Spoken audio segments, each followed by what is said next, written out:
نصيحة هج عن أي فني يفحص لك سيارتك ويقول لك حساس الجير عطلان ولا حساس الماكينة عطلان، ولا يطلع يجرب سيارتك ويرجع يحك راسه كذا يقول لك الجير يبغى له توظيف بدون ما يفحص السيارة.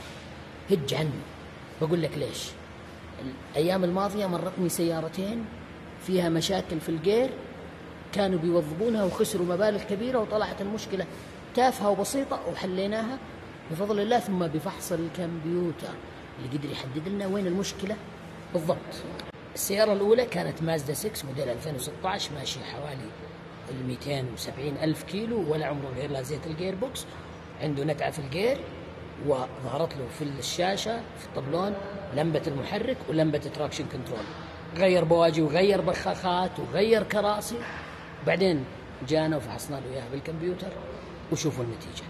ظهر لنا الكود نصا اويل بريشر سويتش فور سيركت لو، قاعد يقول لك الصمام او السويتش عفوا الخاص بالضغط زيت الجير بوكس رقم 4 عطلان، بدله وخلصنا.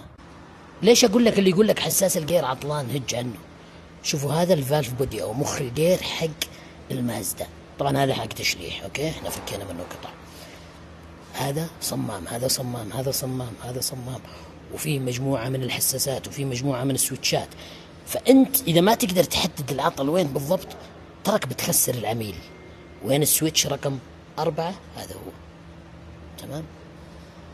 فكينا له القطعة هذه، طبعا هذه قطعته العطلانة، فكيناها من فالف بودي قديم موجود عندنا يعني تعتبر تشليح، وركبنا له إياها وزبطت سيارته 100%. وبالمناسبة في كثير من وكالات السيارات ترى تبيع كل قطعة لحالها، على سبيل المثال تويوتا ولكزس يبيعون كل قطعة لحالها وعلى حسب تصميم الجير، وفي بعض الشركات للأمانة ما تبيعه إلا كامل.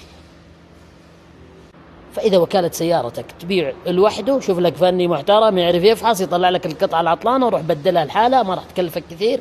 على سبيل المثال في بعض السيارات ترى القطعة هذه قيمتها فقط 100 ريال. مازدا بكل صدق ما رحت سألت في الوكالة هل ينباع السويتش هذا لحاله أو لا، فكان موجود عندي واحد قديم تشليح فكيته للعميل وركبته وزبطت سيارته بفضل الله، وبوريكم الفيديو. السيارة الثانية كانت هوندا سيفيك، ولا عنده لمبة المحرك والجير بوكس يلخبط. فحصنا السيارة بالكمبيوتر وطلع لنا حساس السرعة فيه خلل. حساس السرعة في الهوندا السيفيك الموديل هذا خارجي ينفك كذا من الجنب، ففكوه الشباب من الجنب ولقينا عليه آثار حديد، في تآكل بسيط جوا في الجنزير. السيارة قالها سي في تي، وجت قطعة حديد فوق الحساس خلته ما يقرأ بشكل صحيح.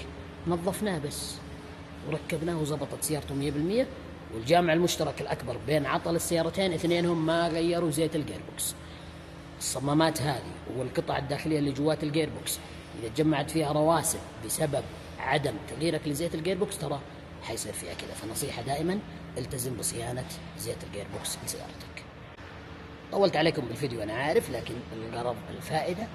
ولعت لمبة محرك، ولعت أي لمبة في طبلون سيارتك، لا تخمن، روح افحص السيارة بالكمبيوتر.